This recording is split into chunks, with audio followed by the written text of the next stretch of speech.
All right, Rick, normally in our second video we talk about the upcoming games, we do previews and predictions, but let's mix it up a little bit this time. Let's just do kind of a playoff preview as a whole. We're about 6 weeks away from Cowboy Stadium. What teams do you expect to be there, and not only be there, but win a state championship? Well, Danny, if I had to pick one team, it would be Lake Travis. Is that a big surprise for you? It's not. That would be championship number 5, which has never been done 5 in a row. So Lake Travis obviously in 4A. But the 3A team, Wimberley, I have been picking them in the AP poll number 1 for almost the entire season. They haven't disappointed. They're 10-0. They're obviously right there on the cusp. They won 5 years ago with Code Red defense. Maybe they'll win with a Code Red offense this year. I'm going to go with those 2 teams you picked. I'm also going to throw in one of those teams from District 12, 2A Division 2, either Rogers or Lexington. Lexington beat Rogers last week. They're finally starting to come around. They had really 2 really weird losses to Smithfield to open the season and 1 to in district play. But Cogan Garrett, very good quarterback. Defense is finally starting to come around. And then Rogers on the other side, they can just run the ball and very good running team. So I think either one of those teams, they can get by Refugio or however you pronounce it. Refugio. And would be the state semifinals. I think that they have a pretty good chance of winning the state championship. All right, next question. We got, who will be this postseason's breakout player? I think it's going to be a Lamb Passes quarterback by the name of Brandon Scott. You heard of him?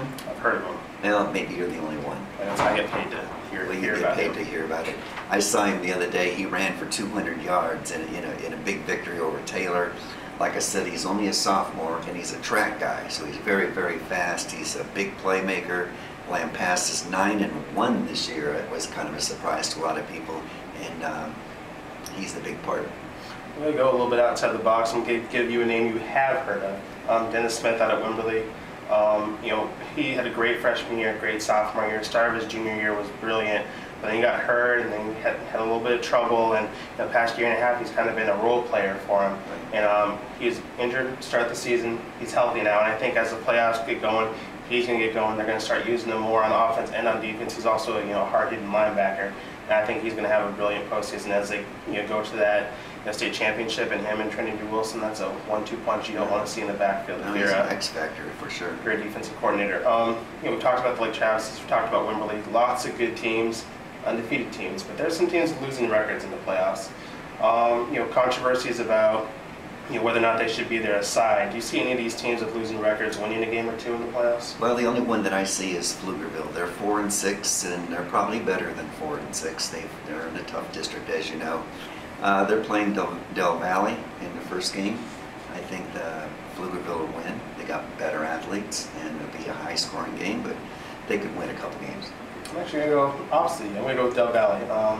You want to play your best football at the end of the season. Del Valley's playing their best football at the end of the season, and Pflugerville's coming off a pretty bad loss at Stony Point. You don't know whether or not that loss is because they weren't going at it 100% since they'd already clinched a playoff spot, but that's like the way Del Valley's playing right now. Knocked off Austin High team that's pretty decent. A couple, well, not decent, but they have good offense, and then they beat Aikens last week. So there's some momentum. 2 in a row. They're on a streak. All right, Pflugerville, Del Valley, they play on Friday night. There's a bunch of other good by-district playoff games. Which one's your favorite? Of all the district games, I would say Cedar Park, LBJ. They played last year. Cedar Park won relatively easily. But LBJ is a better football team this year. They've got Darius Collins at quarterback. He throws, and he scores a lot of points at LBJ. It's going to be a much better game than last year, and a lot better game than most people think. And I just like the way he plays football. He's a fantastic player, kind of quiet, but he's a great leader. It'll be interesting to see how Cedar Park comes back from that Lake Travis loss last week, but I think I'll go with Cedar Park in that one. My game, I go Bowie Westwood. They played in the first week. Westwood rolled 31-10. I think both teams are a lot different than they are this week. It's going to be probably a lot closer, but Westwood, they have some unfinished business. They're probably a little disappointed that they didn't win the district championship, but they are 9-1.